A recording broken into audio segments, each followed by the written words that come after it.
কোনো কনসেন্ট না নিয়ে, আমার কোনো অনুমতি না নিয়েই আমার মেয়েকে ওটি রুমে নিয়ে যায় এবং নেওয়ার পরে প্রায় 1.5-2 ঘন্টা পরে আমার নাতি তাকে মেরে ফেলে। আজকের এই নোয়াখালী প্রেস ক্লাবে যে সংবাদ সম্মেলন ডেকেছি, অত্যন্ত হৃদয় বিদারক একটি ঘটনা। আমি এক হতভাগ্য পিতা। আজকে আপনাদের এখানে আমি আমন্ত্রণ জানিয়েছে, আপনারা যারা এখানে আমার এই সংবাদ সম্মেলনে উপস্থিত হয়েছেন, আমি সবাইকে সালাম, শ্রদ্ধা, শুভেচ্ছা জানাচ্ছি। আমি বেশি কথা বলবো না, আপনারা নিশ্চয় অবগত আছেন 2023 সালের 16 অক্টোবর আমার একমাত্র মেয়ে 9 মাসের অন্তঃসত্ত্বা ছিল। নোয়াখালীর এখানে বেসরকারি সাউথ বাংলা হসপিটালে নিয়ে আসার পর ডাক্তার আক্তার হোসেন অবি ও তার ওয়াইফ ফজিয়া ফরিদের নেতৃত্বে আমার কোনো কনসেন্ট না নিয়ে, আমার কোনো অনুমতি না নিয়েই আমার মেয়েকে ওটি রুমে নিয়ে যায় এবং নেওয়ার পরে প্রায় 1.5-2 ঘন্টা পরে আমার নাতি তাকে মেরে ফেলে এবং রাত 1টার দিকে আমার মেয়ের ক্রিটিক্যাল অবস্থার কথা বলে তারা আমাকে কুমিল্লায় পাঠিয়ে দেয়। কিন্তু তখনই আমার সন্দেহ হয়েছিল, তখন অ্যাম্বুলেন্সে তারা তখন তাকে উঠানোর চেষ্টা করছিল। আমি আক্তার হোসেন অবি এবং ফজিয়া ফরিদকে আমি চিনি না, তারপরও আমি সেখানে তাদেরকে জানার চেষ্টা করি মানে কারা এখানে অপারেশন করেছে। তারা সেটা বলল যে আমরা দুজন। আমি বললাম যে আমার মেয়ের তো কোনো সেন্স নাই। বললো যে না, ওর আইসিইউ লাগবে। এই তো অত্যন্ত দুঃখজনক বিষয় হলো, ওটি টেবিলে আমার মেয়েকেও মেরে ফেললো। আমি কুমিল্লা টাওয়ার হসপিটালে ওই দিন রাত 2:10 যাওয়ার পরে তারা চেক আপ করলো, ইসিজি করে তারা বললো যে আরও 2 ঘন্টা আগে আপনার মেয়ে মারা গেছে। তো আমরা রাতের 4টায় আমরা নিয়ে আসি, পরের দিন বিকেলে জানাজা হয়। আমি 2023 সালের 23 অক্টোবর আমি নোয়াখালীর সিভিল সার্জন বরাবর আমি লিখিত অভিযোগ দায়ের করেছি এবং সেই অভিযোগের প্রেক্ষিতে স্বাস্থ্য বিভাগীয় একটা তদন্ত টিম গঠন হয়। প্রথমে 4 সদস্য এবং পরে নোয়াখালীর তৎকালীন সিভিল সার্জন মাসুম ইফতিখার সুবর্ণ স্বাস্থ্য কমপ্লেক্সের টিএস ডাক্তার মিজানুর রহমানকে কোঅপ করে 5 সদস্যের তদন্ত টিম গঠন করে। অত্যন্ত দুঃখজনক হলেও সত্য, দীর্ঘ সময় এই তদন্ত টিম তাদের কার্যাদি সম্পাদন করতে গিয়ে বিভিন্ন সময়ে এই আক্তার হোসেন অবির অসহযোগিতা, মন গড়া এবং সন্ত্রাসী মনোভাব এবং তৎকালীন সিভিল সার্জনকে হত্যার হুমকি দেয় এবং ডাক্তার মিজানুর রহমান সাহেবকে নাজেহাল করে। এবং ওই কমিটির সদস্য সচিব ছিলেন ডাক্তার আব্দুল কাদের বেগম স্বাস্থ্য কমপ্লেক্সের, উনি অ্যানেস্থেসিয়া বিভাগের কর্মরত ছিলেন। যাই হোক, ওই পুরো তদন্তে সব কিছু চলে আসছে, আসার পরেও তারা সেখানে অনাপত্তি দিয়ে মন্ত্রণালয়ে এবং অধিদপ্তরে পেশিশক্তি নিয়োগ করে আমাকে বিভিন্নভাবে এই বাদী হিসেবে আমাকে নাজেহাল করে। এরপর আমি 2024 সালে আমি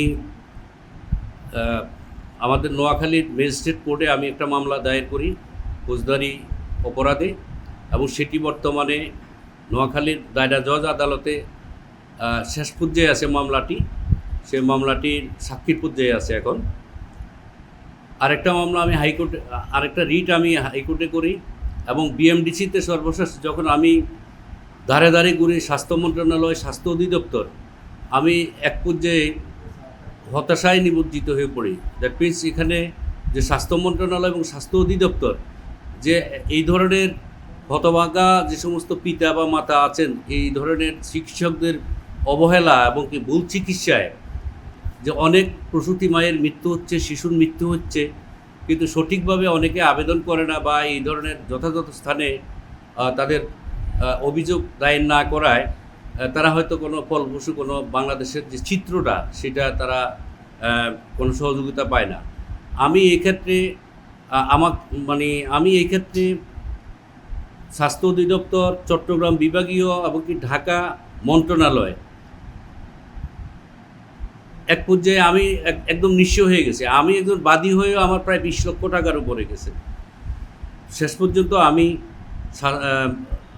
2025 সালে ডিএমডিসি আমার অভিযোগ প্রমাণিত হওয়ার পরে তাদের 3 বছরের করে আক্তার হোসেন ওবি এবং কি ফজিয়া ফরিদের সনদপত্র বাতিল করে, সাময়িকভাবে বাতিল করেন এবং তারা চিকিৎসক নন, তারা কোনো প্র্যাকটিস করতে পারবে না।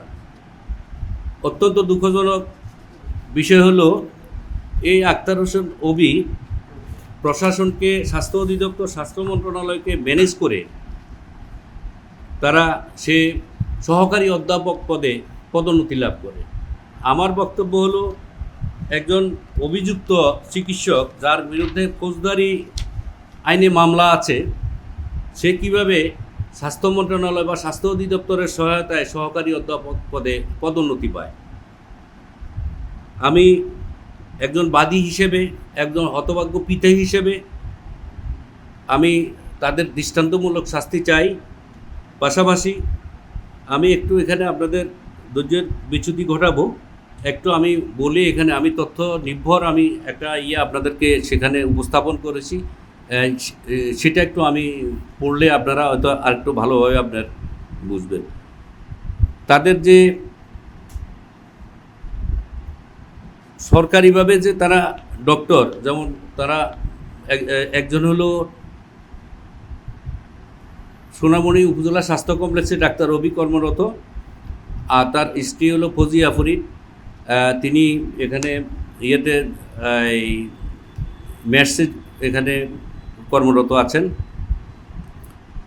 আমি এখানে মামলার এখানে উত্থাপন করেছি, বিএমডিসিতে আমি অভিযোগ দিয়েছি, হাইকোর্টে রিট করেছি এবং স্বাস্থ্য বিভাগীয় যে তদন্তগুলো হয়েছে